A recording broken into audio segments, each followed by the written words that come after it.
Hello, everybody, and welcome to this week's first part of the story of a poor boy. Yep. We're switching it up. I'm Mikey. I'm Matt. And this week, we're going to be trying something a little bit different. So basically, it's a way of breaking down the hour and a half we normally have. And we're going to basically split it into two episodes. So this week, we're going to be talking about... Well, this episode, we're going to be talking about Watford first, with a bit of build-up about PSG. And then one that will be released hopefully on Thursday. Yeah, we're fast-forwarding to the future. We're fast-forwarding to the future. And we're going to be talking about the rest of the weekend's action and building up towards Everton. There's going to be a gap in the middle where we don't talk about PSG. Because, basically, if you start listening on Thursday, you'll probably be expecting us to talk about PSG straight away. I am. I'm going to talk about PSG. Well, but yeah, we're just gonna. Matt's gonna come in with his prediction, I guess. Like, and we're just, I made up we won 7-0. Exactly. So, our PSG reaction will be recorded next week, I guess. Basically, whatever happens there. But right now, let's talk about the game we can actually talk about, which is Liverpool versus Watford. Well, Watford versus Liverpool. Liverpool 3-0. It's a comfortable 3-0. And. You know, there's a lot of talk about how, it's another game Liverpool haven't played very well in and all that. I felt the complete opposite. I thought Liverpool were, in the first half, not even troubled at all. And second half, just went about their business and won a game of football. And that's all you can do in the Premier League. Yeah, first half, I don't think either team played particularly well. But second half, we did what we kind of struggled to do recently, and we just cranked it up until Watford didn't really have enough to answer us anymore. And in the end, comfortable 3-0 win. Well, this is it. People might be able to say, it's another game where Liverpool didn't play very well. It's another game Liverpool won. It is another game where we're still on the heels of Man City. Oh, definitely that. I mean, you can say we didn't play well in the first half, which is a popular opinion amongst a lot of people. But when you actually look at the stats, like Liverpool, 69% possession in the first half, 3 shots, 3 on target. Ben Foster pulls off a couple of decent saves. It's by no means thrilling, and it's by no means brilliant, exciting to watch, and you can kind of tell from the high possession stat that what that means is Liverpool have had a lot of the ball, and Virgil van Dijk's probably seen a lot of that possession. But in no way there would you look at that and be like, all right, Liverpool don't deserve to be ahead in this game. Yeah, Liverpool aren't in control of a game of football. Yeah, no one looks at that and think, Liverpool struggled there. Exactly. And then second half, we carry it on. We got 59% possession instead, but we take 7 shots. Yeah, and we put 3 of them in the back of the net. So I don't understand the complaints, really. If Liverpool want to play that poorly, quotation marks, every week and win 3-0, fine. It's an away game at a difficult ground at somewhere where we drew 3-3 last year. Definitely. Like this is a great result, a really, really good result. And it's a result that we really, really needed to come back after the international break with a big win to keep pace with Man City. Yeah.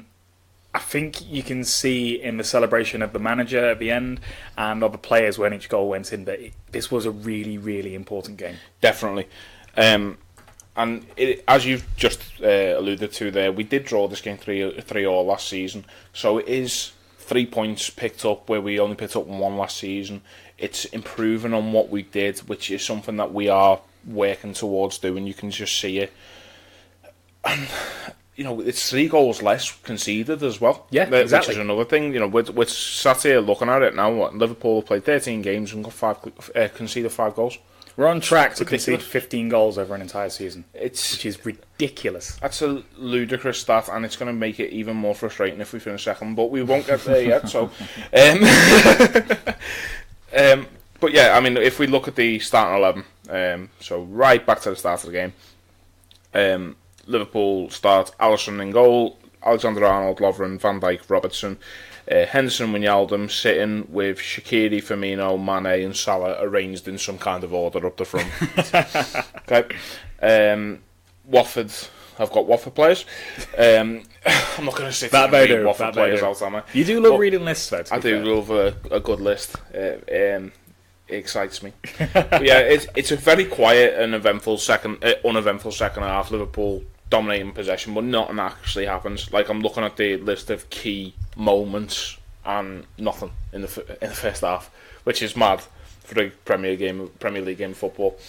I mean, you transpose that against our closest rivals at the moment, Man City. They're 3-0 up at half time, and just your head. I think at one point your head's entitled to be a bit fuck's sake, and we need to get away from that attitude. I think, do you know what I mean? We do, because we need to stop worrying about what they're doing and just focus on us. No, definitely. Like, Shaqiri mentioned it in an interview, I think yesterday. He said that, look, we're not focusing on City, but we will be there at the end of the season, and we're just going to keep winning our games, and we're just going to see what happens. Yeah. So that's what the fans need to focus on, I think.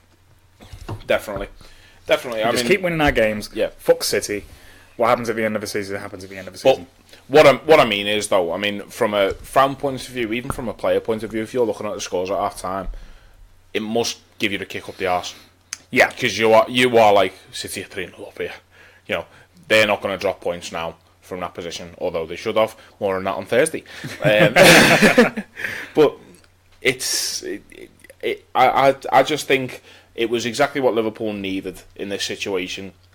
Because whilst they're dominating games, we've seen them dominate games in the past, last season in particular, where we're dominating games, but we aren't putting teams to the sword properly. First half of last season, we were really bad for it. It was almost chronic. But, you know, we go ahead in the 67th minute through the worst one-season wonder of all time, in Mohamed Salah. The front three all combine for the goal as well. Yeah, it's great play. It's great play. It's a really cute pass from Bobby Firmino to get Mane in. Yeah, in his new deeper position as well. Yeah. So when you said that the front four were arranged in a some kind of four, it's Salah up front, and then those three behind him with Shaqiri wide, Firmino as a 10, and Mane on the left. Which is really interesting, really, because that's where I thought we were getting Bobby Firmino for originally when he first signed for Liverpool. Yeah, I think everyone did. Yeah, that's exactly the role I was expecting him to come in and play.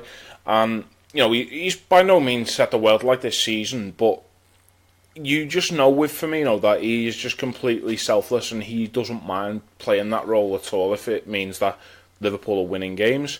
And he's not exactly having bad games either. He's still involved in everything. Like, people were criticising for his Fulham performance, but when you actually look at the performance, he creates 5 clear-cut chances. Yeah. And in this game, it's very similar. I mean, there's points in it where he's dropping back between the centre halves. Alisson makes an absolute howler of a pass into Firmino, which we are very lucky to not be punished for, to be fair. That's in the first half.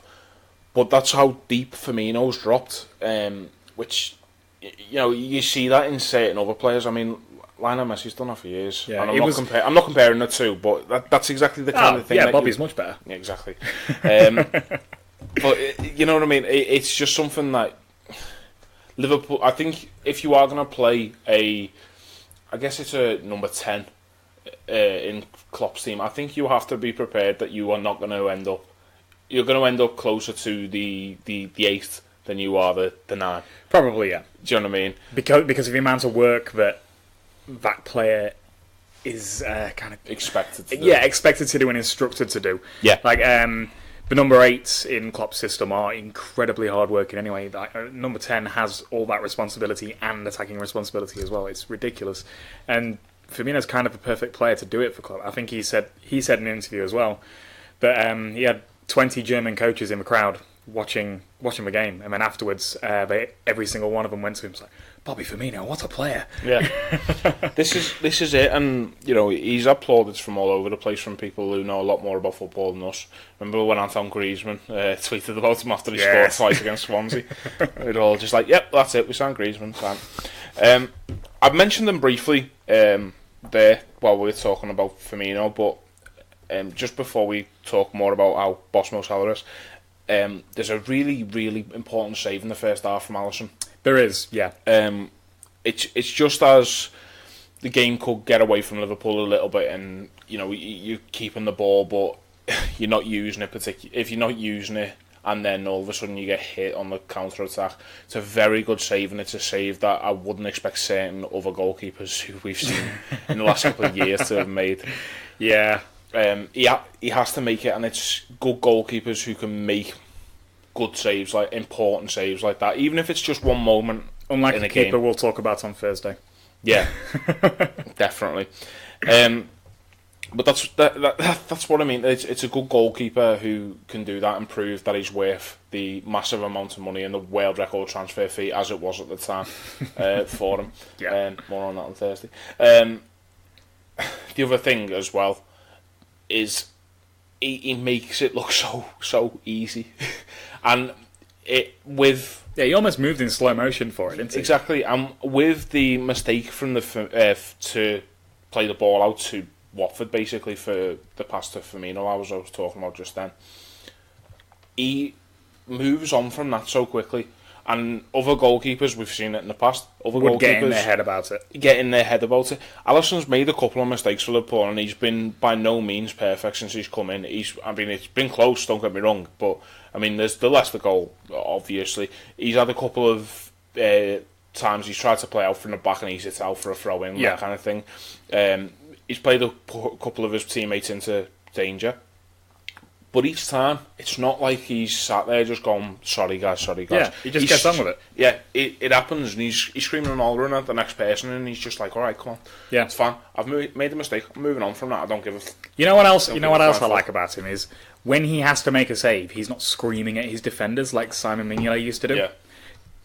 I love that, because I think Alisson gets for screaming at his defenders out of the way beforehand, like actually marshalling the defence, and knowing that he's got Van Dijk and Lovren and Gomez ahead of him that are intelligent. I think it's a sign, and it's something I used to do, to be fair, when I played footy, and I never played to any kind of level, but it was like, if you do something that you feel you need plaudits for, kind of thing, then you will turn around and you will scream and shout, because people shouldn't be putting you in that situation in your mind. Whereas if you are more of a team player kind of thing and you're more trusting of everybody else, then you accept sometimes chances are going to come. Yeah. And Liverpool don't concede many chances these days. Also, what I'd say is, does a postman celebrate when he delivers a letter? No, exactly. A postman... What a great quote. A postman does his job and gets on with it. And maybe expects a tip at Christmas, that's it. Yeah. But yeah, we've spoke briefly about it, but Mo Salah opens the scoring. Ben Foster's unlucky, to say the least. It just kind of creeps under and runs it. Like he gets a decent touch, but the momentum's with the ball. It's a really, really nice ball from Bobby. It's a good cutback from Mane. It's lovely, lovely link-up play from the three. I thought Mane was so dangerous on the weekend. Yeah. So dangerous. He just, every time he touched the ball, you're just like, right, okay, something's going to happen here. Something's going to be created and Liverpool are going to get in. It's that new contract bounce. Contract bounce. And that is something that we can be very excited about now. As Jurgen Klopp said, Liverpool are no longer seen as the stepping stone. Liverpool are seen as the destination. Yes, exactly. And that's something I spoke about for a while when I pretended to be a journalist a couple of years ago. But it's something that we never really got properly with Rodgers, even with Rafa, to be honest. We were never the destination. No. And in some ways you don't really want to be the because if your player's only goal is to play for Liverpool, then they're not aiming high enough. They need to be aiming for winning things at Liverpool, do you know what I mean? And I think that's what this current squad's are. There's no sitting down and being like, it's an honour to play for Liverpool. I'm really happy that I'm here and I'm really happy, excited, and my family's settled and all that. That all comes, but then it's all automatically followed up with, we're going to win trophies here. Yeah, exactly. It's going to happen. Just look at Shaqiri's quotes from this week. Like, he's desperate to win trophies with this Liverpool team. Exactly, and he's not going to be the only one. I mean, Jordan Henderson's been at Liverpool for, what is it now, 7 years? Yes. 7 years, and he's not won a trophy at Liverpool yet. So he's won the Carling Cup as it was now. But that's it. And that for Liverpool, that's not good enough. It's as simple as that. Yep. But there's a lot of people striving to win something in this team, and I think it would hurt a lot of them to have to leave to do it. to win something in their careers. Yeah. So I'm made up for Mane's actually put pen to paper. You know, it's been going on for a little while now as well. So next up should be Joey Gomez, I think, and then Robbo's not far away as well, apparently. New contracts kind of rewarding them for their good form last season. I think this season. if anyone deserves it, it's those two. It's Andy Robertson and the second best young defender in England, according to Arsenal fans. I didn't even know who it was when we tweeted the picture. Yeah, if you haven't seen this tweet, it's fucking incredible. Just calling Rob Holden better than Joe Gomez. Yeah. Say 23-year-old Rob Holden who's never played for England. Joe Best Gomez, young centre back in the league. Joe Gomez, who's starting for England and Liverpool whenever he's fit. 21 years old, and Joe Gomez, who's being compared to Rafael Varane. And it's one hell of a reach. It really is one hell of a reach. Yeah, and I'm a big fan. Do you know the thing that pisses me off about it's like things like that? It's like we're the fan base who gets called deluded. Yeah. Do you know what I mean? I know full well that Joe Gomez has played brilliantly this season, but I'm not gonna I wouldn't sit here and say I wouldn't put him level with Van Dijk. Do you know what I mean? No. I know that there's things to achieve. I love Trent Alexander-Arnold, but at the end of the day, he's not been incredible this season. However, he does score an incredible goal in this game. God, I've been waiting for it. I've been waiting for it all season. Every game, I just sit there and I'm just like, you're going to hit this free kick in. Exactly. Yeah, before we move on to that, though, we'll just cover the Rob Holden thing. But yeah, it's just madness that we're referred to as the most delusional fan base when literally all we're like is Firmino does a lot of running and he's really good, and I can't imagine anyone being better for our team. That's all I've ever said about Bobby Firmino. I wouldn't have Harry Kane over Bobby Firmino because Firmino fits our team better.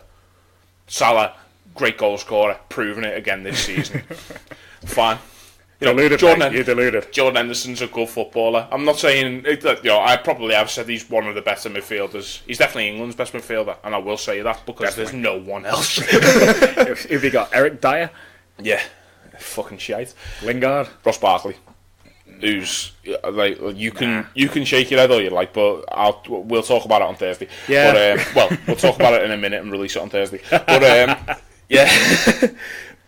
We may as well move on from that point then, because Joe Gomez is quite clearly better than Rob Holden. Yeah, much. No matter what Arsenal fans say. It was only one Arsenal fan, so we'll leave them to it. Let them think it. Yeah, sure.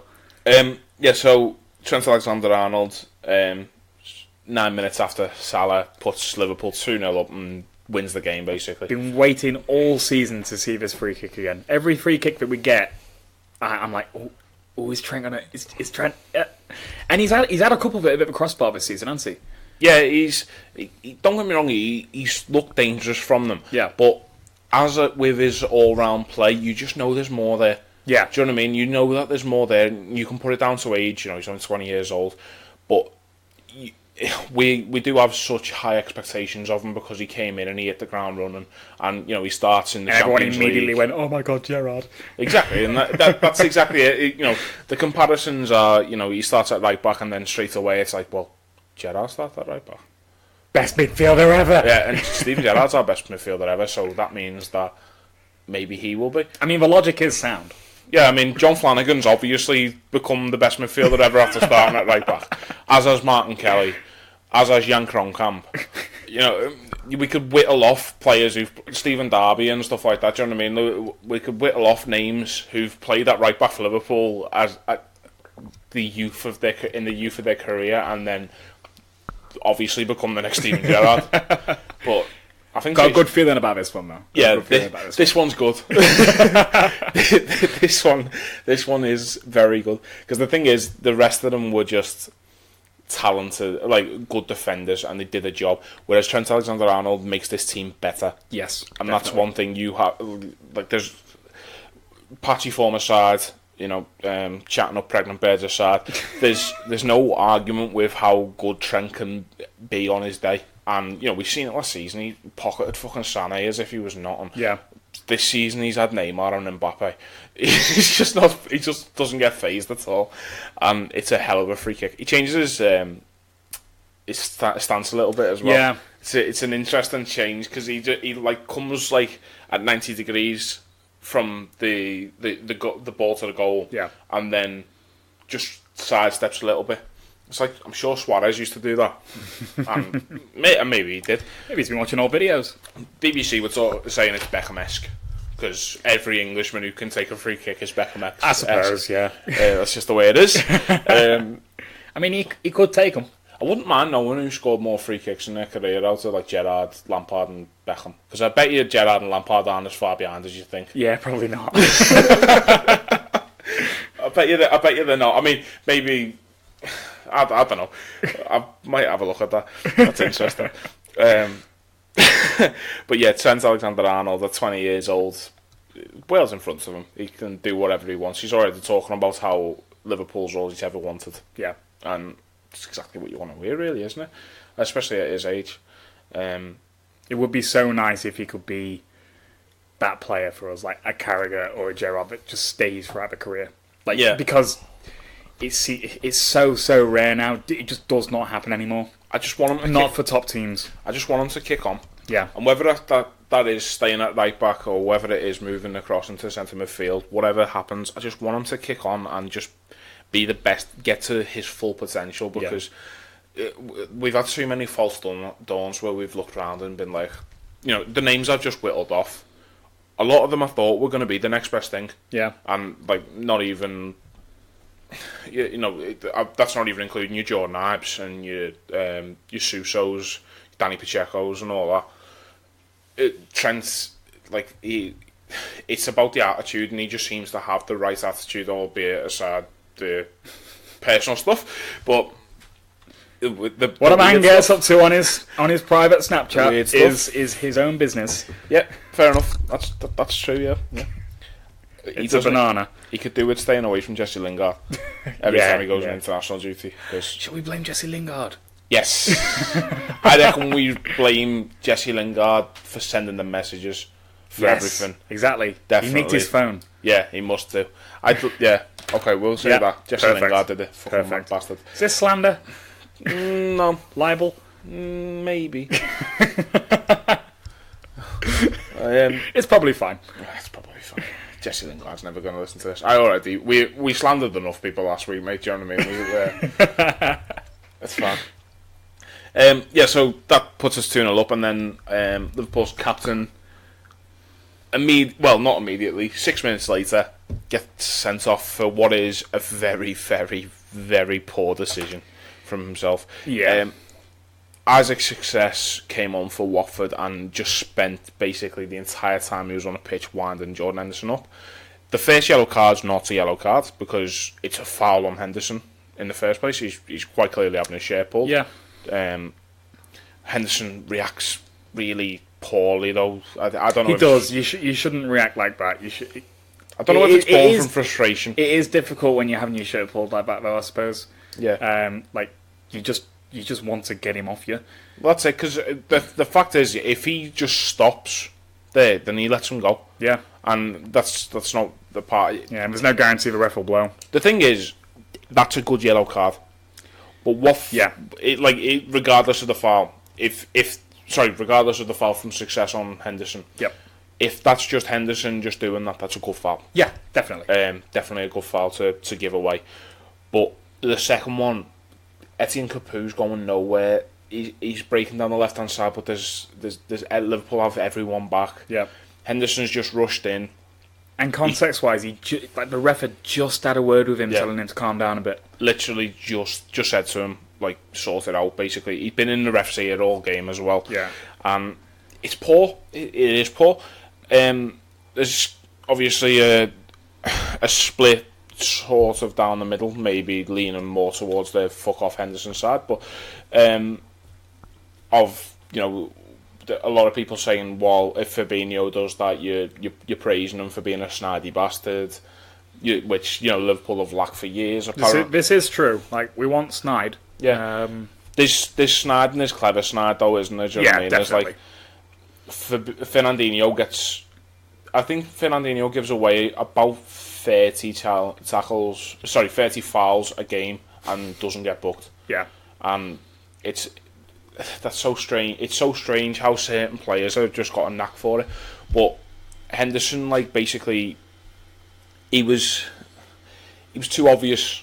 They weren't like snide fouls where there's people around them, and that these are quite clearly infringements where people are going through. Well, maybe not going through, but they're going to... They're cynical fouls. Yeah, cynical fouls. That's a better way of describing it. Means he misses... It's just stupid. It is just brain deadedness. I don't understand why, especially after having been spoken to by the referee, why he goes and does that. It is... Klopp says afterwards he was about to take him off. Yeah. As well. Which is, I think any manager says that in that position, to be honest. Probably, yeah. I was just about to substitute him before he got sent off. But it means he misses the derby. He does, and... more on that. I worry that it would more be... on that on Thursday. Yeah, okay, fair enough. Because I think we'll blend them too much, I think. All I'll say is it is disappointing that he's not going to be available for the derby. I think it'll suit Liverpool a bit better, to be honest. But you reckon? Yeah. Oh, well, there we go. Because of the game we will talk about this episode, PSG. Yeah. I'd rather Henderson start that. Yeah. Bearing in mind, Fabinho has history playing against them and that, but Henderson was fantastic in the first game. He really was. So why not? Yeah, fair enough. I'd rather have him playing that, and then I'd rather have a snidey bastard who's going to commit loads of fouls and get away with them in midfield for the Merseyside derby at Anfield. Yeah. So yeah, Liverpool then go on and get a third. It's Andy Robertson at his very peak. Yeah, absolute blistering run. So good. And it's unlucky from Mane to not score from the cross. But then it falls down to Bobby and he finishes the job. Yeah. And you spotted something which was absolutely hilarious after the goal. Yeah, it's just the thumbs up to the ref. The thumbs up to the ref just made me fucking the linesman. Sorry, the linesman. Yeah, to the linesman. Like, to check he's onside, because it does look like he's offside on first glance, and then you see the Watford defender who's fell over basically challenging Robertson. But when you see Firmino just putting his thumb up to the line, I was just being like, "Is that okay? Are we all right? Yeah, okay, that's fine." And then starts the celebration. Yeah, and then he starts his celebration, which, according to Twitter, is significant in Brazil. Fuck knows, don't know myself whether that's true or not. Apparently, it's to signify dusting yourself off after you've had a goal drought. Whatever, not judging. Yeah, that's fair. Yep. We've seen weirder than that. I am a little upset to be missing the eye celebration, because I do. He did it. Well, there we go then. You might have missed it in the highlights. What's it called, the highlights afterwards. But basically, he looked at the away fans because they were right in front of the away fans and just did that. Just put his hand over his eye, and like there was a massive cheer. Because he had a massive smile on his face and all that, just made up.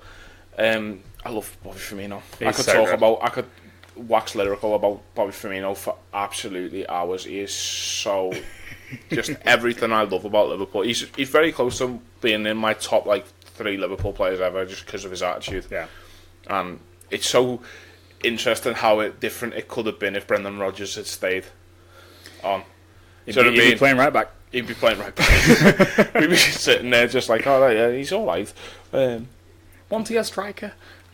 Fucking dark days.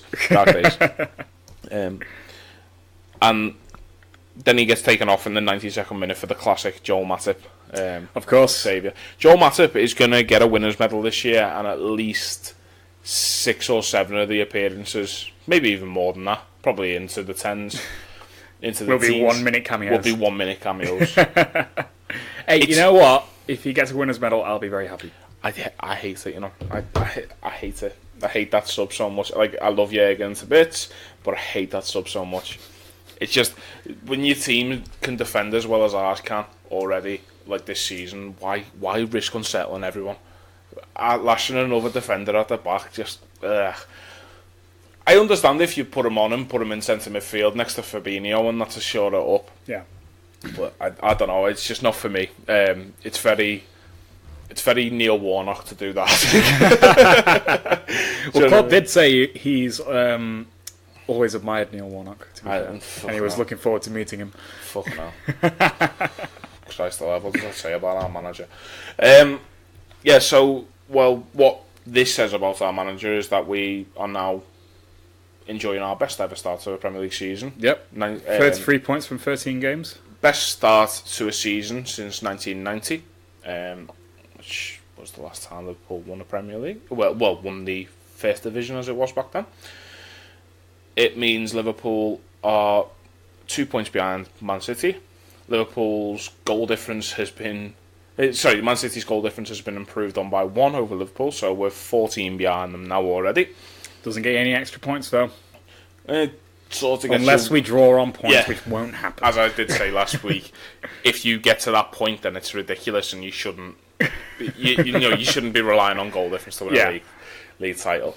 But it is fascinating. It's fascinating. Spurs are so close to us again. Again, we'll talk about that later. But yeah, I mean, any other season Liverpool are top, comfortable. Yeah, definitely. We are now the best ever team that's in second place at this stage of the season. Fuck's sake. Liverpool are very, very possibly going to be the first team to ever finish a season unbeaten and not win the league. No. It's not happening. It's not happening. If it's the last game of the season and we are unbeaten and we're not going to win it, we're not going to win the whole thing. I want us to lose. I'm not having that record. Right. Liverpool on course for a 96-point season. Yep. Well, 96.46. So 96-point season. I'd ram that up to 97. Alright, go on, 97-point season. Why not? Fuck it. Feeling generous. I'm in finance, we do that. Season. Okay. 97 points is so many points. It's so many points. There's not many drop points. For context, you can only pick up 114 in the Premier League. And Liverpool would then be only dropping 17 points. And that's a genuine possibility this season, that Liverpool could maintain this points total and not win the league. This points average, and not win the league. But it's a mark of how good City is. It is. But again, we need to try and stop worrying about them and just win our games and enjoy our games. Because the only reason I even mention it is because it's fucking massively frustrating to be this good and not be getting the plaudits because there's someone a little tiny bit better. Yeah, no, that is frustrating. This team deserves to be recognised for what it is, and it's the best, one of the best attacking teams in the world. Yeah. And at the moment, one of the best defensive teams in the world as well. Why not? One of the best all-round football teams there is on the planet. And you can name me 5. If you can name me 5 teams at the moment who are better than Liverpool in the world, then I'll laugh at you. Because, I mean, Real Madrid are a joke at the moment. Bayern Munich are a joke at the moment. So you're probably looking at City. Dortmund would probably give us a game. Barca, Atletico, I probably wouldn't want to play either. That's it, really. Yeah. I'd fancy us against anybody else in the fucking world. Maybe not Juve. No, you know what? Fuck it. If United can beat Juve, we twat them. Do you know what I mean? Like, we are stupidly good. Yeah. But it's like when you see Barcelona and Real Madrid used to have those classic seasons where the pair of them were just on like fucking stupid amounts of points, and then it's settled in like an El Clasico on the 37th game week or something like that. It just feels like something like that, and it's massively frustrating, but only because I feel like these players deserve some more recognition than they're going to be getting. Do you think it's a bit frustrating for City as well, though, to be this good and to be like twatting teams week in, week out, and to look over the shoulder and fuck, Liverpool's still there. I mean, they're still there. Someone said I can't remember who it was now, but imagine being a City player and going in, like I said before about Liverpool players. Imagine going in at half time, seeing City 3-0 up, and it's a kick up the arse for you. Imagine being a City player going in at half time and 3-0 up, and you look at the Liverpool score and it's 0-0, and you're just like, right, sound. That's good. We're going to get some points. So we might get some points over them here. And then full time comes around and they're 3-0. They've won 3-0, and you've won 4-0. You've only added 1 to it, and you just sat there like, will they just fuck off, please? Yeah. And it's. I mean, the worrying thing for us at the moment is we said similar things 2 years ago, if you remember, for Chelsea. Yeah. No, I was thinking about it when I said it. Yeah, we said similar things, didn't we? Because we were. Klopp said it, didn't he? Yeah, exactly. I think we were 6 points behind them. Yeah. On New Year's Day or something like that, and it was just like, imagine winning 13 games on a run or whatever it was, and then you turn around, Liverpool still right behind you, and it was like, yeah, you've got to go point there. We might be on for something here. Yeah, and then we lost a couple. And then we fucked it up in January completely. A draw away at Sunderland, was it? And then just fell off a cliff, really. Yep. Not happening this year, hopefully. No, but we're better than that now. Yeah, we're better than that. We're more disciplined than that, and we've got Virgil van Dijk as well, who's the best player in the world. Yeah. So, I've just said best player. He is probably the best defender. Yeah. In the world. And player. Fuck it. Fuck it. Why not? Messi who? Why not? I don't care. Joe Gomez who? Rob Holden who? Callum Chambers. Oh, fucking hell. I love Virgil van Dijk so much. I can't get it. He was probably our man of the match on the weekend, and that's saying something, because Liverpool, win comfortably 3-0. Yeah. But the amount of shit that Virg just dealt with, no problem at all. Liverpool just see it through, no issues, because Virgil van Dijk is a great footballer, and he is probably the most complete centre-half I've ever seen at Liverpool. He's what people tell me Rio Ferdinand was, and I never saw Rio Ferdinand be this good. And I never really rated Rio Ferdinand. I rated Vidic very highly until he played against Torres. I rated John Terry as the best there's ever been in the Premier League. Still do, but I never really got Ferdinand. Yeah, that's but fair. this is what people tell me Rio Ferdinand was. See, I again never really got Ferdinand, but when I think of centre backs that are like as good as, or like similar style to Virgil van Dijk, I think Vincent Kompany, like peak Vincent Kompany. Maybe, but I think Kompany was as good going bringing the ball out as Van Dijk is, and I might be doing Kompany a bit of a disservice there, but it's not. I don't know. It's maybe because City have never been this like City used to have to defend a lot more under Pellegrini and stuff like that. Do you know what I mean? City have never really played the same kind of style that we do. While Kompany's been there, but I don't know. I would be very interested to see Kompany at his peak under Guardiola, because he would play him like he plays Van Dijk. I mean, if Van Dijk was in this City team would be the greatest team of all time. Yeah. Well, they wanted him, didn't they? They won him, and they settled for Laporte instead, who was Liverpool's backup, which is interesting, isn't it? You think we could have ended up with Laporte, and they'd have had Van Dijk. I think Laporte's a great defender as well. I wouldn't mind pairing them, to be honest, but pair of them would be nice. It doesn't work like that, does it? But I'd rather, I'll stick with Joe Gomez. It's fine. Yeah. And Matthias de Ligt, is it, or the Dutch Delete. youngster? Delete, that's one. Yeah, delete. Lol. So I mean, I've just basically said that my man of the match was for Virgil van Dijk. Any I'll go Bobby, I think. Bit of a shout out to Shaqiri though as well. Yeah, oh my god, the balls he was playing were ridiculous. He's so talented. We seem to have mentioned just about everyone in the team except for Shaqiri. Yeah. Wants to make sure. Yeah, that's fair. Because I was dying for him to start. I really, really was dying for him to start, because I've just decided now that he needs to start every game. He's the most talented footballer in that team. He's the most naturally gifted footballer in that team. Possibly, yeah. I think you make jokes about it, but I think his body shape genuinely lets him down a little bit for his ability. Yeah. Just because he's just a bit weirdly, weirdly proportioned. Yeah. If he wasn't as bulky, he'd probably be quicker. Yeah. Or if he wasn't as short and he was a bit bigger, then he'd hold people off a bit better. Yeah. Do you know what I mean? He'd probably be really good in the air as well. Exactly, and that's not saying he's not very good at football. I genuinely think he is quality, and it's the same point. I'll make it now. Actually, fuck it. It's the same point I was going to make about Ross Barkley. Mm-hmm. Is that you see more of players when they're playing with better players around them. Yeah, and that is so very true of like Ross Barkley this season. You know, he's been training with Everton players for years and years and years, and he looks all right occasionally. But the thing I always thought about Barkley is he tries to play balls that better players would read. Yeah.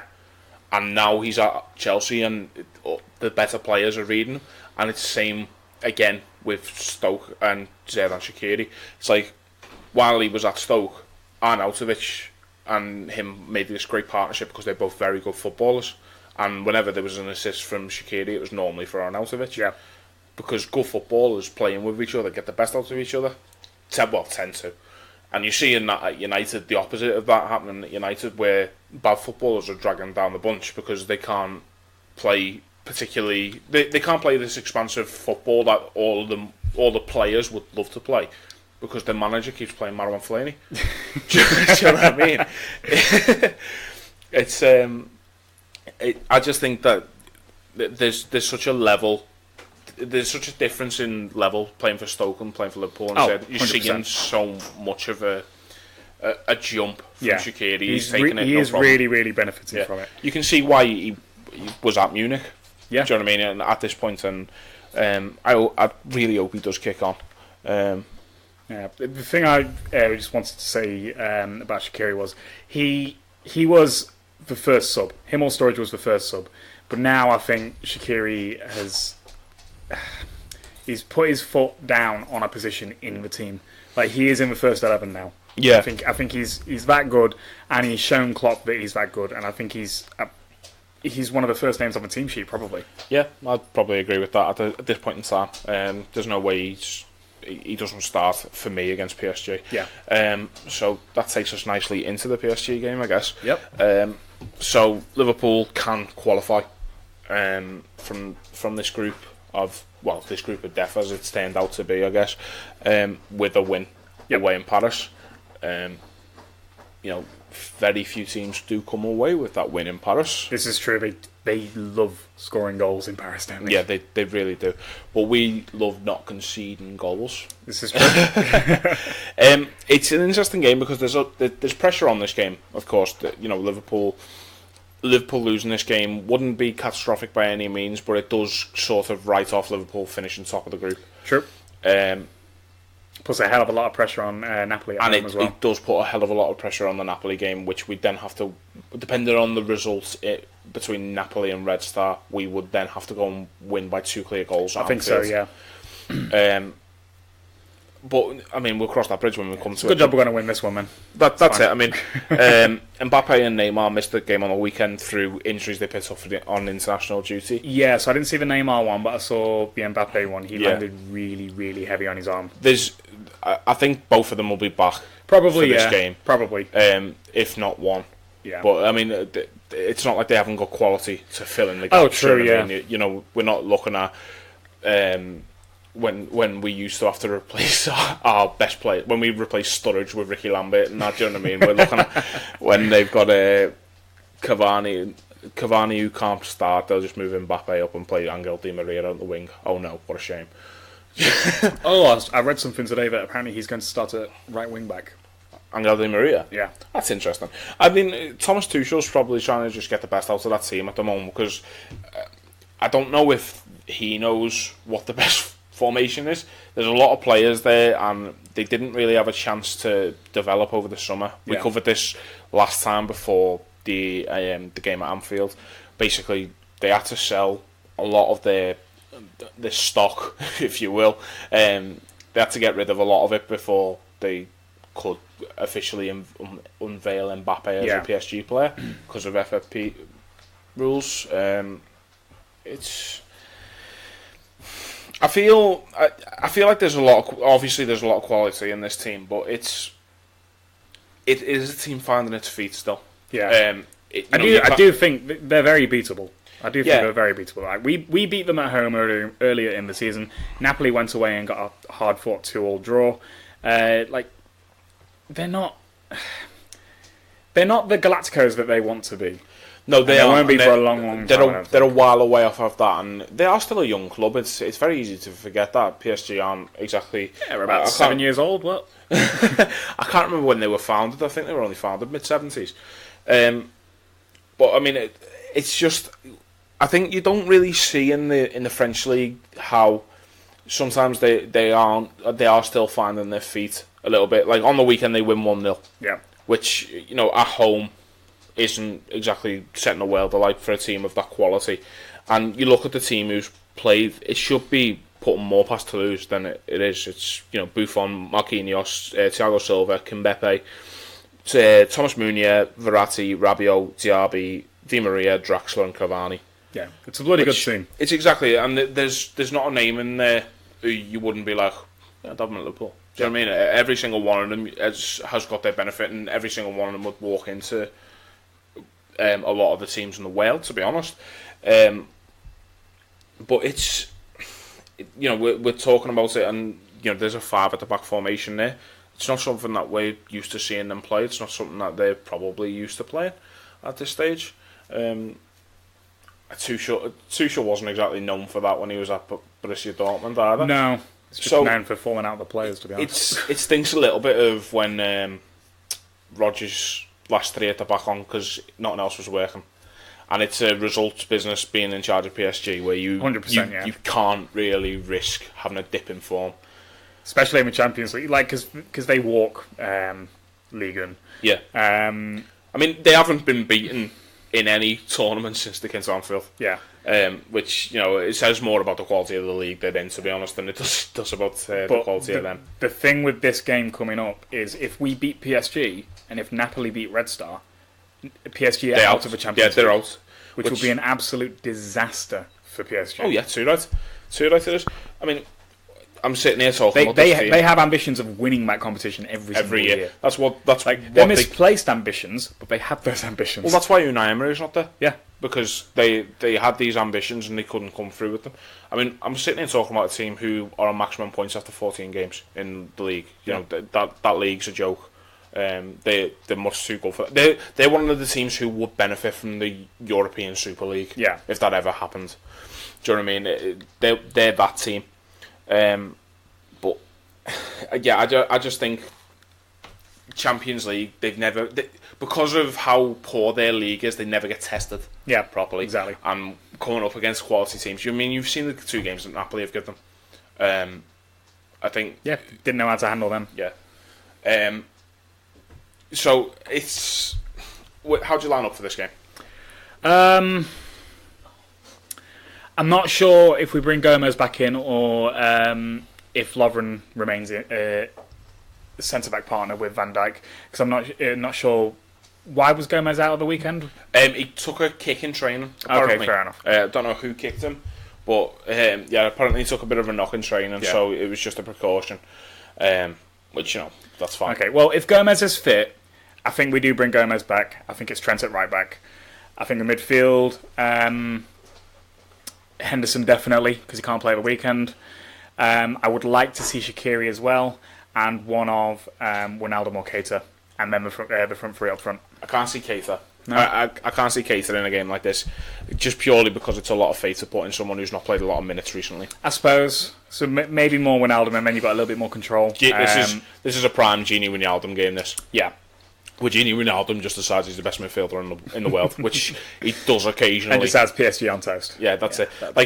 He always, whenever he plays against Man City, he just tends to be better than Kevin De Bruyne. How? He just seems to be a mixture of the two of them. Yeah. Of him and Fernandinho, sorry. Which is just mad. But I don't know. There's a quiet confidence about this. I think this game. I just think this is the kind of thing that Liverpool thrive on in Europe.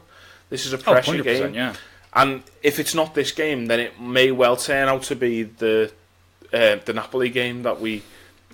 If my heart can take that. Yeah, I don't think I can either, to be honest. Because you just just fucking know they're going 1-0 up. Yeah. I put money on it now. And it'll be another Olympiacos moment. Yeah, put money on it now. Fucking, they go 1-0 up and we're all sat there like, oh, for fuck's sake. And then we have to score 3 goals. And I don't know if I can be arsed with that, to be honest. Yeah, you've got to go plenty. It's a lot of effort, isn't it? Yeah, it is. I mean, there's predictions for this game? So I get it out of the way first. Obviously 7-0. Yep. But then I think it's going to be close again, like the 3-2 earlier in the season. I think it's probably going to be more like a 2-1, and I think it is going to be maybe a last minute thing again. I think we are going to battle all game with them. I think this is a draw. To be honest, I mean, while I say I'm quietly confident Liverpool have enough about them at their best. Mm-hmm. But Liverpool, whilst I think they were very good against Watford, and I don't think they're getting enough credit for the performance, I think Liverpool, you take a draw in that scenario. But the thing is, win, lose or draw, the scenario remains the same. You go and beat Napoli, and that's it. So it doesn't really matter what result we get tomorrow, as long as we go into Napoli with the idea of this, we have to win this game. And all this is predicated as well around Napoli absolutely twatting Red Star, which we're fully expecting them to do, I guess. But we were expecting Liverpool to do a couple of weeks ago. It's one of them. But yeah, interesting. I think score draw. I think probably maybe 2-2. So what we were expecting at Anfield in the 85th minute before Bobby popped up. Yeah, but fair enough. These are two very good teams. We've seen, Napoli did very well against PSG. Liverpool are a better team than Napoli. Yeah, why not? I just think that these are the nights that Liverpool live for. Definitely, and if it was away at a big European club, places where no other team wins. Like, let's not forget, we're the only team that's beat Barca at the Nou Camp. We can go to PSG and we can beat them. If this is a knockout game, I completely agree with you. But it's a group game, and it's just a little bit of a different dynamic. It is a bit, but I feel like the loss against Red Star last time out is going to make it seem a little bit more like a knockout game, especially to the players. Like Klopp was probably telling them, it's a knockout game, lose this, we're out.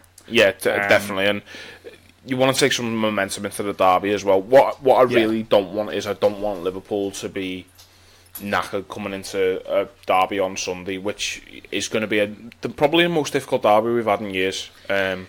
Probably. Probably. Silva has galvanised that team, and they are playing some decent stuff, and they've got some good results recently. So, yeah, I mean, I think that's a nice place to leave this episode. So, what we'll do is, we will now stop this, and then we will start recording again and carry on this very conversation. So, yeah, thanks very much for listening to this first half. Hope you've enjoyed it. I guess follow us on all the usual stuff. Podbean, Spotify, iTunes, YouTube, Twitter, Facebook. It's all the story of the poor boy. Yeah, what that guy just said there. And give us a share as well.